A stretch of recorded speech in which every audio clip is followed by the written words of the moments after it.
morning, my friends. Thank you so much for being here. I so appreciate your presence. If it looks dark here, it's because it is. I am on the other side of the world in the Southern Hemisphere in Bali, Indonesia, and it's 1 o'clock in the morning. Well, it's 10 o'clock or 11 o'clock, depending upon where you are in our regional time zones. And so it is a little bit dark, and I apologize for that, but there's not much I can do about the outside. So we're going to move forward. I am happy every year as part of our business mastermind to offer an ethics class. I'm happy about it for a couple of reasons. One of them is I think ethics is part of a bigger picture. And I think that our business mastermind sets you up for ethics to flow right into a way of thinking about how you do ministry. I think it's more than the required class that we have to take. It's more than just our commitment to being ministers that Unity says we have to take an ethics class every year. But I think it's a really important piece of many, many things that we talk about in our business mastermind. And I think as we talk about today's subject and today's application of ethics, that will be as true, if not more true than it's ever been. We've talked about what ethics is in relationship to our ethics agreement with Unity. And we've talked about what ethics is in relationship to governance, to how we work with our board and our governing rules. Today, we're going to talk about ethics and leadership, and specifically about how we as Unity leaders make decisions that are ethical and build trust in our community. So we're going to jump right into that. Actually, before I share my screen, Jackie, do you mind if I make you a co-host just to anchor this? Is that okay with you? Because I am at a distance and every once in a while something happens. And if I make you co-host, I won't lose everybody. If I were to get kicked out, there you go. Sure. Thank you for that. Hopefully I won't need it, but just in case. Because it's not the same as having your regular Wi-Fi at home.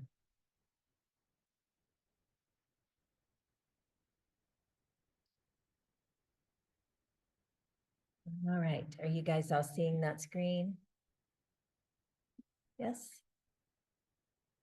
Are you seeing it? Will you nod? Yeah, there you go. Okay. So as I said, we're going to talk about ethical decision-making in leadership and how we walk our talk. This is really where the rubber meets the road, isn't it? Do we live our Unity principles? Do we more than talk about them? Ethical leadership requires us to live into what we believe. So if we start by defining ethics, that helps. When we talk about ethics, we're just talking about the right and wrong way to do things. And there are many shades of gray in right and wrong. We want very much for right and wrong to be clear, very black and white, very easy. And sometimes it is. But more often than not, when we're making decisions, we're impacting lots of people, and there are lots of considerations and shades of gray. Two of the things that we need to really give consideration to when we're making ethical decisions are what is the Unity piece of that? What are our principles? What do we understand? What are our commitments about how we will serve as ministers? And second is, what are our individual moral standards? So we don't often think about things in terms of our moral standards. Thinking about things in terms of what Unity wants from us is relatively easy because we're talking Unity all the time.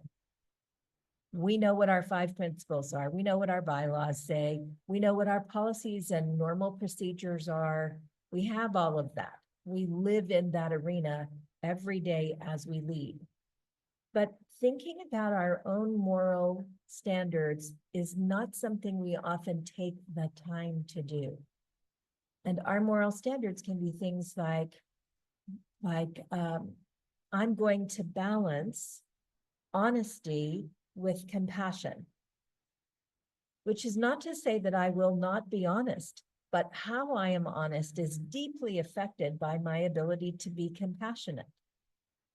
Morally, I am both committed to being truthful and at the same time being kind and caring with people's hearts. It's an important thing for you to consider for yourself. What are your moral operation procedures? How do you treat the people in your community on their worst day and on your worst day? Because knowing those things helps you to know what kind of where your boundaries are and who you're going to be. And one of the things that is really important in defining our ethical behavior as leadership is understanding that we have a power advantage, that we are, by the nature of our job, imbued with a certain amount of power, a perception of power that may differ for us than it does for example, the people who work for us. We may feel like we are as kind as can be and as fair and as reasonable and as peer-oriented as possible, that we lead. I've heard that and said it myself. I lead from a table of peers. I treat people the way I want them to treat me, and I lead from a table of peers. It's my job to make decisions, but everybody has a voice at the table. True. But I have a completely unfettered voice most of the time. That is not always true of the people who work for me. Those people have a voice as relates to their particular piece of the puzzle. But you don't necessarily want your administrator to be giving instruction and opinion about what goes on in every other category of employment in your office. So it's important for us to understand when we consider our ethical position that, with the exception of our board, who oftentimes does not act like an employer, with the exception of our board, we have more power than pretty much anybody at the table. And that requires a certain amount of accountability in how we use it. And making decisions that are unilateral decisions usually doesn't work out very well for us for that reason, because people feel like they're being done to rather than done with. And we want our decisions to be spiritual opportunities for the entire community who's involved, or whatever aspects of the community are involved. And that's the big thing about leadership, spiritual leadership, to be specific. Spiritual leadership takes every situation through the lens of why I'm there to teach in the first place. Can I apply what I would teach normally? Is this an opportunity for us to say, what have we learned together? What does unity teach us that allows us to make a decision here? What spiritual principles can we apply? It makes a big difference how we set ourselves up for this. So this is a simple affirmation. I lead with love, wisdom, and integrity, knowing that my decisions shape the highest good for all. I'd like you to just say it for yourself. I lead with love, wisdom, and integrity, knowing that my decisions shape the highest good for all. That may seem very elementary when it comes to our work as unity ministers and the complexities that we are confronted with, especially in today's world. But this affirmation is incredibly valuable if you use it on a daily basis. If you actually come back over and over again to a statement about who you will be as a leader, then when you actually have to step into a strong leadership role, you know how you're going to lead. You're going to lead from love, wisdom, and integrity, because that's your commitment, and it's going to shape how you function. It's going to move you from reactive to proactive leadership. And it's a pain when you're in reactive leadership. It's hard. In today's world, we are invited into reactive leadership often. And I say today's world because it's not lost on me how challenging it is to lead in a time when we have such a high level of political anxiety. And doesn't really matter which side of that anxiety or where you ride in the middle of it. We have huge change going on in our world right now. And if you're coming in from the United States, we have massive amounts of change happening. And our people are reacting to that. And their reaction to that is going to impact lots of things. So our ability to know how we're going to lead allows us to set down a little bit of anxiety. How am I going to handle it if somebody comes in and there's a political difficulty? You're going to lead with love, wisdom, and integrity, just like you would any other day of the year. You are going to lead from love, wisdom, and integrity. And because you lead from love, wisdom, and integrity, your community is going to be able to lower the temperature. They're going to be able to anchor to you and your calm and come to a place of calm. That's what we can do when we're strong, ethical leaders. It doesn't mean we have all the answers. Being an ethical leader does not mean, hear me, does not mean you have the answers. It means you have the frequency. It means that you have put yourself in a particular vibratory level, that you have centered yourself and you are making decisions from a particular place of being. And that you can access that point of center easily because you know what it is, because you take the time to feel it every day.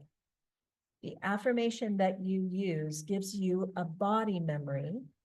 When you say this, I lead with love, wisdom, and integrity, knowing that my decisions shape the highest good for all. When you say that every day, your body has a feeling that goes along with it. And when you feel thrown out of center by something that arises in your community, your ability to use this affirmation that you've used on a regular basis pulls you back to center. Oh yeah, I remember what this feels like in my body. This is true, whatever this is. I will move through it with love, wisdom, and integrity because my decision-making process affects the highest good of all. And then you can enter a process of making a decision. But your state of being before you begin making the decision is incredibly important. And if you wait until, if you don't do an affirmation, you don't have a spiritual practice about decision-making, then when decision-making comes up, the process of it can feel overwhelming and unsettling. You can feel like the least balanced person in the room instead of the most. So this kind of an affirmation is a really powerful tool and right in line with what we use at Unity. Also, a really good tool to teach to your key players. Does your staff have a spiritual practice for decision-making? Do your team leaders have a message that says, who will you be as leaders when it's time to make a decision? Good things for you to think about. So why does it matter so much? Why does our ethical position matter so much? For the same reason we've talked about over and over through this business mastermind. One of the most important things that we do as leaders is establish trust. When our community knows that we lead from wisdom, love, and integrity, they will trust us in the process. They'll be able, and trust is not just, oh yeah, good, my minister will make a decision about that. That's not the kind of trust I'm talking about. That's a giving up of power. I don't really want to deal with this. You make the decision. I'm talking about the trust that people place in you when they need to make the decision. They need to be part of this decision-making process. There are potentially 2 to 3 sides at the table, and they trust that you can guide them in a safe way to make a decision together when they have very different ideas about what should happen next. Because you are leading from love, wisdom, and integrity. And love being the first and foremost. I know that I've said to you in the past, when I came into ministry, someone said to me, all anybody ever wants is to feel loved. And that has been a guiding principle for me in my ministry work for many years now. In the most difficult moments, when I can just remind myself, all anybody really wants is to feel loved, it changes the timbre of my voice and it changes my approach, changes how I move through challenges. Because in truth, loving my community is part of my job. Not the way I love my children. These are not my children. But operating from love as a reflection of whatever is my highest understanding of divine love, that you are a person worthy of integrity, worthy of dignity, a person worthy of a respect, a person worthy of the time it takes to work through this. That's how we love people. We see them as people. We see them through the lens of our principles, that we are one being, and that because we are one with God, we are that energy. We emanate from that oneness, that we are at the core good, even on our worst behavior days. But there is something good, inherently good, about who we are. And I invite you to think about who you are the most at odds with right now in your life. And ask yourself, can you remember that? Can you remember that they are inherently the goodness of God expressing, even on their worst day? It's not easy. Our principles, sometimes people remind me how simple our principles are. Oh, so easy. Unity's principles are so simple. There's nothing complicated at all, which is code for I'm not living from these principles. Because if you are living from these principles, there is nothing easy about this. It's spiritually challenging to live, to truly live. And it's spiritually challenging to lead from these principles. Our decisions affect the good of our community, but they also affect what people understand about the unity movement and the greater good of spirituality and religion. You know that you are subject to people's previous experiences with other ministers. They have an expectation of who you are that is based on somebody who was their kindergarten minister who told them they don't think right about God. They have an expectation of who you will be.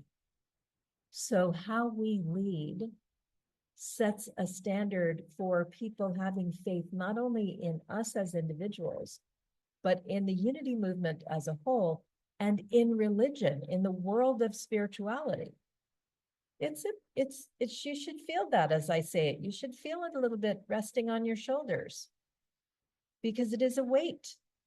It is an awareness that we need to have, that how we make decisions and how we lead not only impacts that immediate circumstance, but impacts how people feel about us as leaders and our spiritual community in its entirety, the entire unity movement, and their relationship with religion. So how we make decisions becomes really important when you feel the weight of that on your shoulders.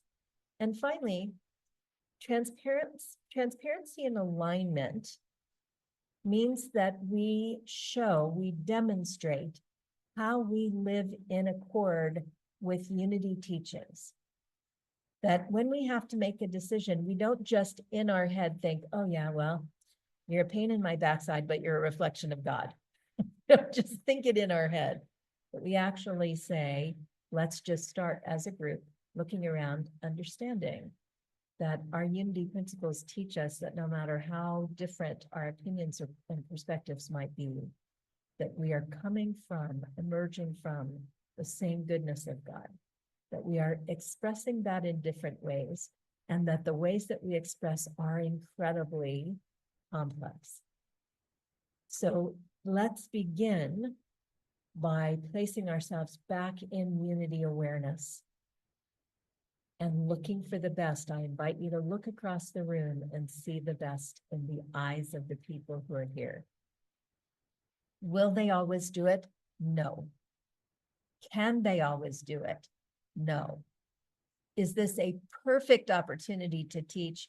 Yes.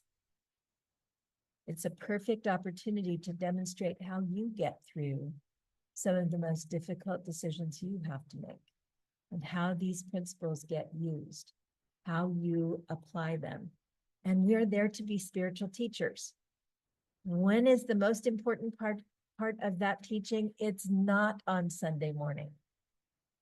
It's when we have the invitation to show people how to use our principles to get through the most difficult things that face them. So spiritual alignment begins with just the 5 principles. Just the very simple principles. We all know them. There's one God. We are that God expressing in its most simple, in our most simple interpretation of that statement. Use prayer and meditation, which means we slow down and reflect and ask for divine guidance when we have to make a decision. We understand that how we're thinking when we come into this decision-making process is going to affect the outcome. So we slow down and we center ourselves, and we use prayer to get our minds in the right place, to do what is for the highest good of our community. And then we take action. Those principles are guides for making almost every decision. And that's really why we teach them every Sunday. It's why we live from them. It's why we come back to them over and over and over and over and over and over, because they are such a valuable tool for navigating the life that we live.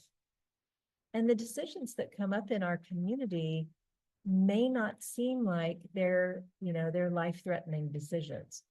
They're how we manage our money. They're how groups share space. They're how we interact generationally. Oh, wait, those are the decisions we're making all the time, aren't they?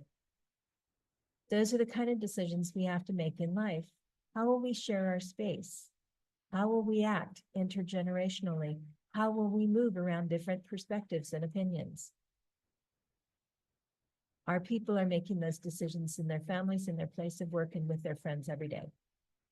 And these 5 principles give them the tools to make those decisions. So every time you have to make a decision and come back to these tools as a process for making a decision, you are in spiritual alignment with your role as a unity minister. Transparency and integrity are important to mention. The question I have for myself always is, would I feel comfortable if this letter I'm writing, statement I'm making, action I'm taking were put on public display downtown at a city hall meeting? Because my people might understand exactly why I did it the way I did. But if it became an issue in the public, could I be fully transparent about it? And would I feel good about how I made my decision? It's just a guiding question for me. Am I comfortable in this decision-making process that I can justify why I made the decision I made? That becomes really valuable when you're thinking about things like having to let go of a staff member. So transparency says we had to let go of a staff member today. Transparency does not say we let go of that person because something came up that we can't really talk to you about, you know. We had a sexual predator complaint about this person. It was just a complaint. We don't know for sure if it happened, but we're not running the risk. We don't say that. We say we had cause, and we don't discuss those causes because of respect for people's dignity. Those things are hard. They're really hard when you can't, and sometimes the whole community is mad because you had to let go of somebody and you can't tell them why. And they want to know because, by golly, that person has worked here for 10 years. I want you to tell me why. Why did you, Brenda's smiling because I know, Brenda, you've been through this. Why did you let them go? But we don't do that. We're employers. They weren't working out. I am assigned the responsibility to make this decision. It was a hard decision. I took the time. I used the unity principles. I reflected on the good of the community, and this, and in Brenda's case, and in many cases, I actually ran this through the lens of 5 or 6 other board members to make sure that I wasn't thinking in a one-minded way. And after all of that, I am certain that this was the best decision. Transparency does not always mean giving all the details. Oftentimes we can't. Transparency means that you will tell them your process, that you will speak through to the emotions of it. Maybe what you'll say is, I know that you know I was upset with this person. What happened was hard. I took my time. I stepped away. I got advice. I involved other people. I made sure that I was in a balanced position before I made this decision. This is not a knee-jerk decision. Most of the time, it's valuable to say, this was a hard decision. And most of the time it is. If it's that big a decision, most of the time it's a hard one, because you know there's going to be, the potential is there for backlash. People want to know that it was hard to make a decision to let somebody go. They want to know that it wasn't a knee-jerk reaction to something, unless there's a real extreme case. So transparency means being in communication. It does not necessarily mean breaking confidence. And it's important for us to know the difference between those things. I love the word integrity. Years ago, I used to coach young women who were competing in beauty pageants, long time ago. And one of the young ladies that I was coaching was, there's always a question. What's your question from the judges? The question was, define integrity. And she danced around that, what integrity was, what is integrity, what does that mean? And yammered about something, but she could not grab a hold of it and really define integrity. So afterwards, I sat with her and we just opened Webster's, and so back before there were computers. We just opened Webster's, and the first line said that integrity is a state of wholeness. So for me, integrity is coming from the oneness we are. From the wholeness we are. Am I coming from that oneness? Have I brought myself to wholeness about all of this? Am I making a balanced decision? Being in a state of balance does not mean you're not upset. Sometimes whatever happened that made you have to confront this decision is so big, such a big and important thing, that you are going to feel the emotion of it. That's different. Having emotion doesn't mean you're out of integrity. As long as you know what your emotion is, you can breathe into your emotion, and your emotion isn't driving the ship. If your emotion is ahead of you at the steering wheel, you need to bring other people to the table to make your decision, because you have big emotions. That's one of the great gifts of having a board. In the event that your board can't be that because it involves your board, or because their feelings about it are very strong, we have all kinds of consultants and and Unity leadership at Unity headquarters that we can check in with. Peers, reach out to a peer. We can find people who can give us a little perspective, a little objectivity. When our emotions are big, ethical leadership says we will step back, we will get some help. And there are very few decisions that have to be made in the moment. It's not to say they don't happen, they do. Sometimes we have to make a decision right now. An example of that is a man who came to my community on probation for he was a sex offender who had his offense had involved children. There was a very strict and unquestionable rule that he was not allowed to step into the youth part of our building. He could attend Sunday services. He was to check in with me when he arrived, and he was to check in with me after service as he went out the door. He wasn't allowed to go back to fellowship because we had children there. He wasn't allowed in the child-oriented part of our building. Finding him there, which I did, and on that particular day, finding him there talking with a mother and a child put him not only in breach of probation because he wasn't allowed, even with a parent, to be around children, but also put him in breach of our agreement. And in that moment, to be ethically sound with him, officer, I had to tell him, officer, no line. And I have to ask you to leave. That's a hard one, because I'm sure that in that moment, there was nothing happening except conversation. But that agreement protects the entire community.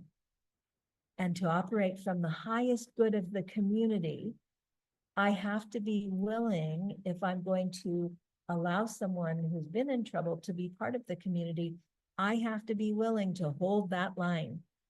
And it has to be a black and white line. And it was. That was a decision that had to be made in the moment. There are not very many of those. But even in that moment, I had to remember what I'm responsible for. That going back to that original affirmation, I am responsible for leading in the highest good of the community, not just the highest good of the person, but the highest good of everybody who is interacting in that environment. And that, again, that guiding principle, I lead from love, wisdom, and integrity, and in the highest good for my community. That guiding principle makes that decision easier to make. And it wasn't an easy decision. It was a quick decision because I knew where I stood, but not an easy one. Who all is impacted by this decision?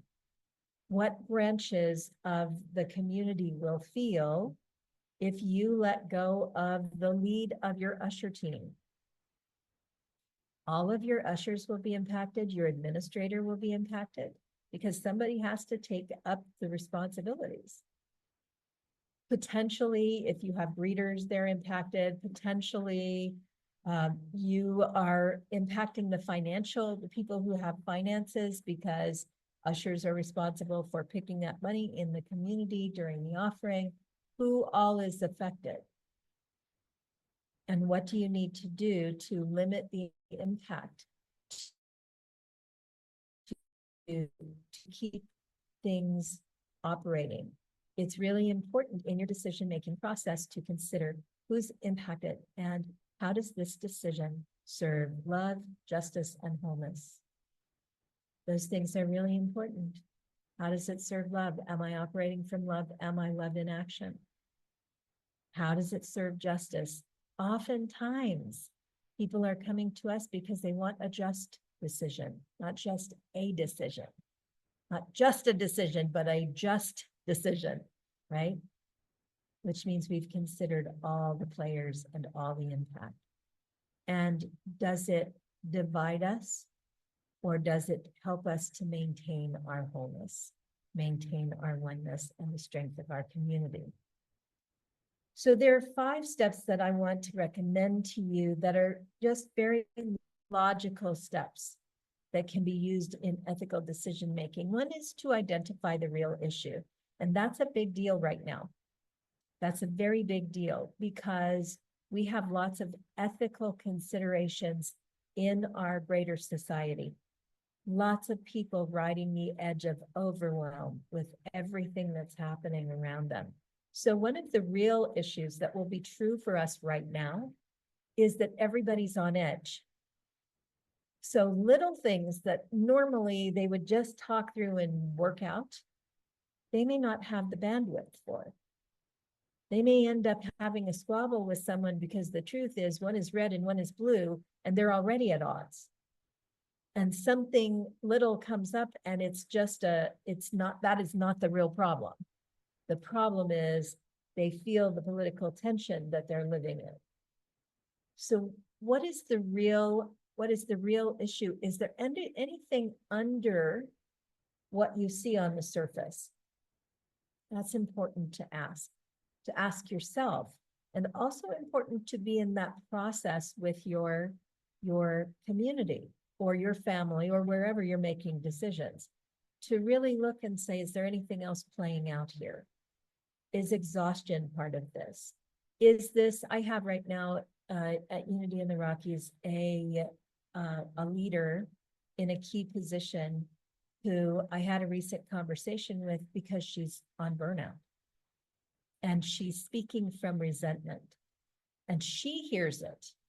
But until I actually gave it to her in words, she wasn't thinking about it. And as soon as I said, listen, I hear the tone of resentment in your voice. And what I know about that is it's not who you really are.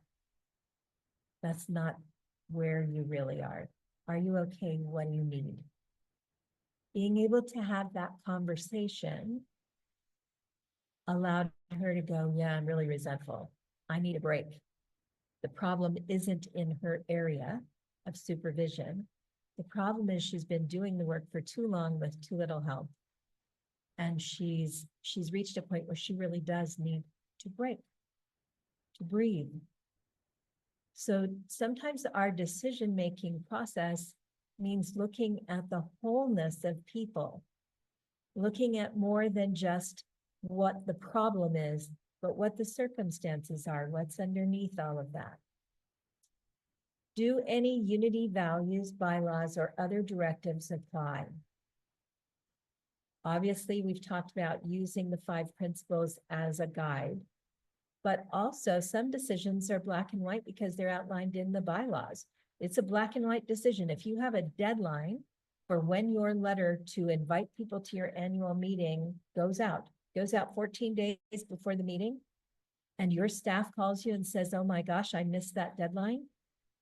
I'm so sorry, but we don't have to tell anybody, do we? It's only by 2 days. It went out 12 days before. Yes, integrity says we have to stop, talk to the board, and likely change the date of our meeting. Because the bylaws are black and white, and our agreement, what builds trust in our community, is that we function from those bylaws. They are our constitution, aren't they? That's what tells us how we can operate. And when we wiggle them around and don't use them, we destroy the trust that we have with our community. So bylaws are a big one. Policies and procedures that are written, not just the assumed, well, we always do it this way. We don't really like dogs in the building. Okay, but do you have a policy about that? Well, nothing in writing. We just know we don't like it. Well, Mary wants to bring her dog in. Okay. Are we going to let Mary bring her dog in? Are we going to go to the board and say we need a policy? What are we going to do? If a policy doesn't exist, then we may need one. That may be part of the decision-making process. But if a policy exists already that has been voted on by the board and is part of your formal structure, then the decision is already made for you. Your decision is to follow the policy, because you need to be in integrity with your board. Your board needs to trust that if they make a decision, you as the spiritual leader will follow through with the decision. We already talked about determining who's affected. Let's take that one step further, which is to involve them. It's not always appropriate to involve everybody. Sometimes the decision gets made over people's heads and it affects them.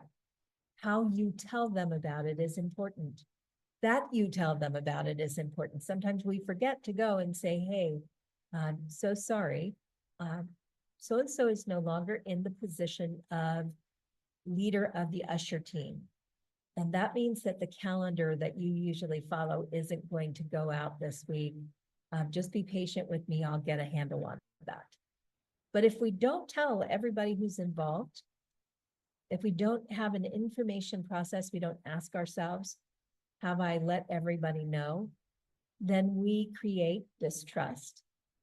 And we also create a sense amongst people that they're not important enough to have the information.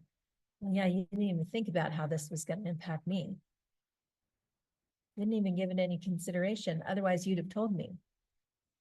So really important in your decision-making process to determine who's affected, determine whether or not they need to be involved in the actual decision-making process, and make sure that you tell them. When you look at answers, solutions, being solution-driven, are you giving consideration to all the possible answers? Are you asking yourself, what else could we do that I haven't thought of? Innovation comes from curiosity. Well, this is an interesting problem. I'm not quite sure how I'm going to handle this. I could see that we might do this, or we might do this, or we might do this. Is there anything else we can do? Innovation happens. Good ideas emerge when we approach a problem with curiosity, healthy curiosity that says, I am spiritually guided. I will find a good answer. Good exploration can come by asking other people. Again, your peer group, other spiritual leaders. Have you ever come across this problem? How have you handled it? Do you have any advice for how I might handle it? You're bored. Here's what I'm up against. This is my decision to make according to my job description. And the gift of your brains and your suggestions would be most appreciated right now, because it's a big decision. And I'd like to make sure that I'm thinking clearly about it. Explore your options. And finally, when you make a decision, run it through the filter of alignment. Are you in alignment with what you understand as our unity teachings and our unity way of operating? Don't be afraid. Maybe that's not the right word. Don't neglect to slow yourself down for your own prayer, to make sure that you are operating at the right frequency, that you have invited spiritual guidance, that you're actually open to it instead of expecting, well, that's just going to force its way through me. Somewhere there's a God out there who's going to force that good information through. Doesn't work that way. Slow down. Please, I center myself. I open myself to divine guidance as I move through this process, this decision-making process that's ahead of me. Come back to your tools, to what you know, which again is part of how we stay in agreement, right? And how we stay in our agreements with Unity Worldwide Ministries. There are lots of different case studies, and I give these to you not just so that we can think about them, but also because I often hope that you will take this information to your board, that you will look at this video and go, you know, this is a really good video to ask my board to watch. This is a really good subject for my board to discuss, ethical decision-making. So this video is available on the Unity South Central Region website. Usually within 2 or 3 days, it's up. And you can go right to the Business Mastermind page and scroll down the page, and every one of our classes are there. That class, if you attend a class here that would be useful for your board, by all means, send them the link. take advantage of this not only for you, but this is free training available to your board. And when you come back to your board a little later in the year and say, I want to make sure that as we're making contributions, we're including Unity South Central Region, your board will have a better understanding when they have received the resources from the region. There is a huge library, 3 years deep, available. So when your board needs to talk about how to set up a budget or how to work with volunteers or any number of other things, there are videos available. I always suggest that you watch the video again before you take it into your community, because sometimes we're talking about something that's too close to home. Oh my gosh, they're going to think I'm talking about when I let that person go. It's too close to home. I need to teach that in person. But you can still use these guidelines, and you can always reach out to me and say, can I have your slides? I want to teach this, but I need to teach it myself. I will always send you the slides. Happy to give you the guidelines so that you can go through this yourself. So here are some suggestions for things that you can think about and how you would make a decision, and also questions that you can put before your board and your leadership councils to help them practice making decisions. For example, a congregant is spreading false information. How do you respond ethically? Really good question. How do you respond ethically? In the right and wrongness, in the remembering that everyone is one with God, in the place of meditation and prayer, opening up to divine guidance, in the place of clear thinking, and in the place of action. Another question could be, a major donor wants to influence decisions. Where's your boundary? How do you use your principles, your bylaws, your policies to be clear about the boundary? Most of us are very clear about how you can use your voice in the community. You can attend a business in our church. This is not true for everyone. You can ask for time on the agenda with the board. And you can come in and share your concern as a member of the community about something that's happening. Then the board can make a decision. That's always a really good thing to remind people. The limit is you have to get on the agenda. Usually it's 10 days, 5 days, something before the annual or before whatever your next board meeting is. Do you know that? Is that top of mind, tip of your tongue for you? I would love for you to take that to the board. Or that's a really important question. It falls in my area of decision making. I'd like a little time to ponder it before I talk to you. Gives you the opportunity to go to your board and say, you guys know how money is flowing here. We have a congregant who donates a lot of money, and they are trying to tell us how, they're trying to give me the list of things that I need to talk about on Sunday. And unfortunately, they want me to preach from a very traditional background, which is not who we are. So not doing that could impact our giving.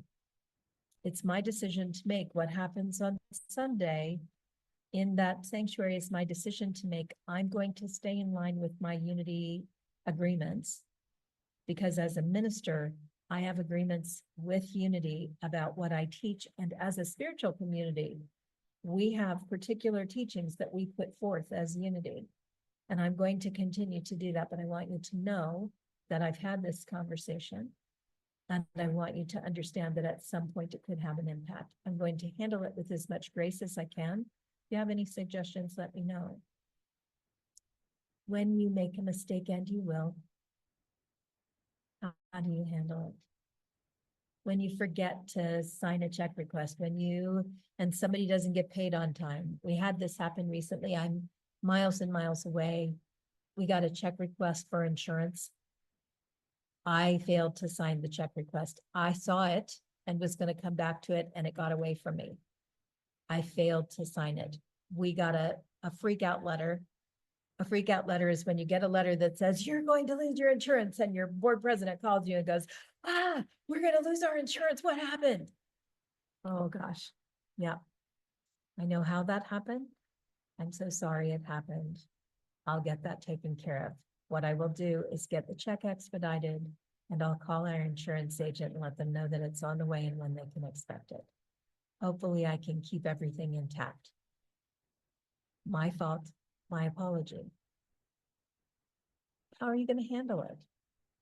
We all make mistakes. Coming apart at the seams, oh my gosh, I'm so sorry. I don't know what happened. You are the leader.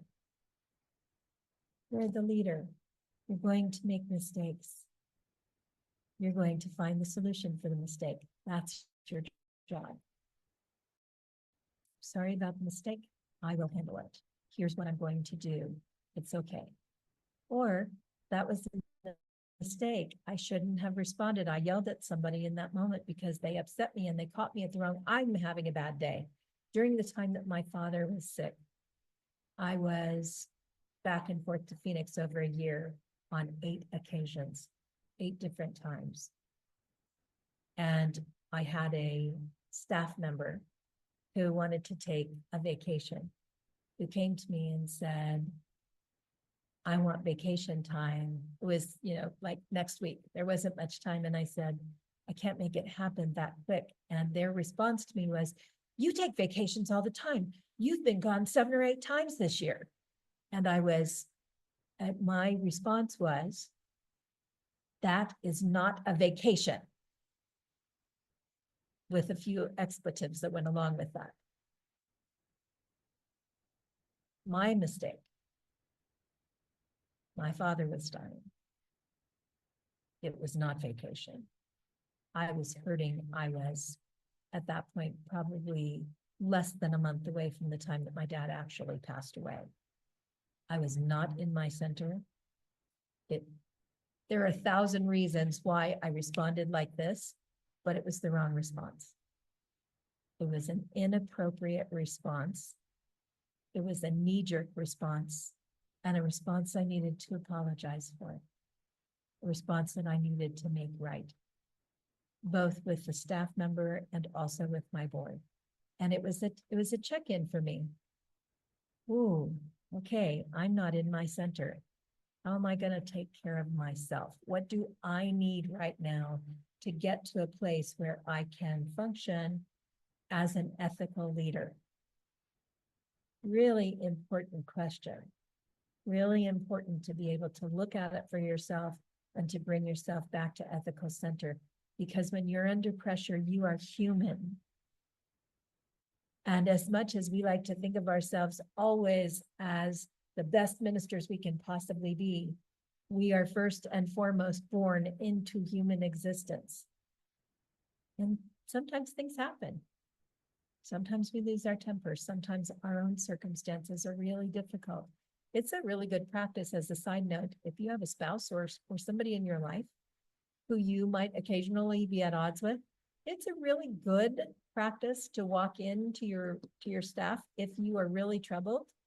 When you get to the office in the morning and say, listen, I had something happen at home. I'm not really balanced right now. I'm going to take a little time in the office to get myself centered. But I wanted to let you know that it's coming from outside of here so that you might feel my emotion. And I just want to make sure, we're all good. There's nothing going on for us. I just need to deal with some stuff of my own. Why? Because everybody's tuned into you. Everybody is paying attention to how you feel because you're the leader. If you feel good, everything must be fine. If you don't feel good, something's off. Hey, did you notice something's off? Something's off with them this morning. Well, did anything happen around here? Oh, no, I bet they're upset about that thing that happened in fellowship on Sunday. They will find a reason for why you're upset when it has nothing to do with them at all. So make sure that you, again, are transparent and clear and let people into your humanness. Sometimes our humanness is way bigger than we want it to be, but 100% of the time, people will grow with you if you are compassionate with yourself about your humanity. And if you approach it with humility, people will grow with you and see how they can recover when they make a mistake. And again, you continue to be the leader. You continue to show how. So this is something that you can, if you decide to do this kind of training with your leaders, you can break them into pairs with these kinds of examples and invite them to discuss and then come back and share how they would handle things. It's a good teaching opportunity. Use accountability partners or spiritual advisor or a spiritual advisory team. Do any of you have a spiritual advisory team? Okay, so I have a spiritual advisory team of former board members. I found that very useful because at one point I was at odds with my board. And I needed to talk to somebody who wasn't my board, who understood my board's job. So I keep a spiritual advisory team of 4 people who are former board members who are willing to be advisors to me. That's their whole job. Their whole job is I can call them and say, I'm at odds with my board. I need to work it out. I need you to think like a board member and help me work on this before I try and talk to them. My agreement with that committee is that they will also sit with me, with my board members, if that needs to happen. Not to interfere, but to make me feel like it's not 1 against 6. That I actually have some people who are there for moral support so that I can move through. They understand the importance of the board and the minister being able to communicate well around difficulty. And they are willing to sit and hold prayerful space for me. They are willing to sit with me when I need to unload because something's going on with my board, or I have a board member, and I don't want to take that to the board because I don't want to impact how the whole board feels about it. But I need to talk to somebody who understands the functioning of the board. I just need a download place with people who understand. I'm very clear with my advisory team about what I want from them. They really are for me. And so I just offer that to you as a consideration. Right now, I think I have 3. I think 1 person is stepping out, they're moving. So sometimes I have 4, sometimes I have 3 people, but it's a small committee for you. Another thing that I like to do as a spiritual practice, and that's really what this is, what are your spiritual practices around ethical leadership? Another thing that I like to do is after I make a decision is journal about how I made the decision, because it gives me a reflective time. It's just a notebook I keep in the top drawer of my desk. But after a big decision, I'll sit down and journal all the notes. It does 2 things for me. It gives me reflective time. How did that go? And it also allows me to come back to the processes if there's a question later on. How did I make that decision? Why did I make that decision? It's in a notebook. I actually have a record of that, and it's helpful for me. Reflect on the 5 principles. We don't think about those as our decision-making process, but they are. Those 5 principles really have a lot to do with how we move through. And finally, the simple call to action is to commit to an ethical leadership practice. For me, that is having some kind of a self-guiding affirmation. This is a different one. I lead with integrity, making decisions rooted in wisdom and love. It's the same words, isn't it? I just haven't spoken to everything I do being in the highest good, because I already know it's going to be in the highest good. That's my intention for my life. I lead from love, wisdom, and integrity. I make decisions from love, wisdom, and integrity. I make decisions and engage with unity principles as I do so. I take the time to calm and center myself so I can lead from love, wisdom, and integrity. whatever it is, you want your affirmation to be simple enough, and then just put it on a little piece of paper on your desk. I used to have, there was something that Tony Bain said to me. It's a statement in another language. I can't remember it right now, but it was a prayer in another language. And she wrote it down for me, and I had it at the bottom of a picture frame of one of my children, because it just sat taped on there on my desk, and I saw it every day. And just seeing it was the reminder, oh yeah, I agree with that. That's me. That's how I'm doing things. That's what matters. Same thing for you. Write it on a little piece of paper, put it on a picture frame, somebody's picture frame on your desk. Tape it to the front of your phone or the top of your computer, wherever you need it to be, so that you see it and you're reminded how you're leading. Not because you can't remember, but because things that we practice become how we do things. When we practice something, when we remind ourselves, we're plugging into the computer and we're teaching the computer something valuable. If there is a subject that is of tremendous impact in your community and how your community functions and how you move forward, is this one, leading ethically. And boy, we have lots of ideas around what ethical leadership is. You need to know what ethical leadership is for you, because if somebody questions whether you're ethical, you need to be able to answer that question for yourself. To not be afraid to go, oh my gosh, was I ethical? What does that even mean to me? Did I use processes to make this decision? Did I engage advisors? Did I check all of my resources? Is it in my bylaws? Is it in my policies and procedures? Did I use my unity principles? Am I aware of what my own morals are? Am I operating from my own moral code? Does my moral code line up with the church's moral code? What are our core values? Am I operating from our core values? Authenticity, integrity, inclusion. What are your core values? Important to your decision-making process, very important. So I am so grateful for the incredible work that you do in the world. I hope that you are reminded every time we're together that you are critical to holding a frequency of life right now that the all of society is having trouble holding. You are a critical piece of staying at a particular place of being, giving your community a way of seeing what it looks like to live from these principles. And that's hard work. That is not, that is hard work right now. And we all get tired, and we all have our own opinions about what's going on, and we all struggle with this right now.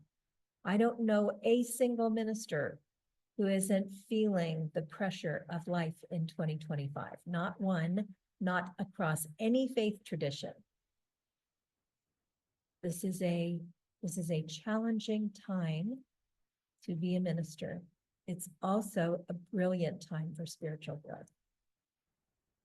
So I honor you in the tremendous and important work that you do in the world, because you truly, truly, truly give people hope and processes for managing.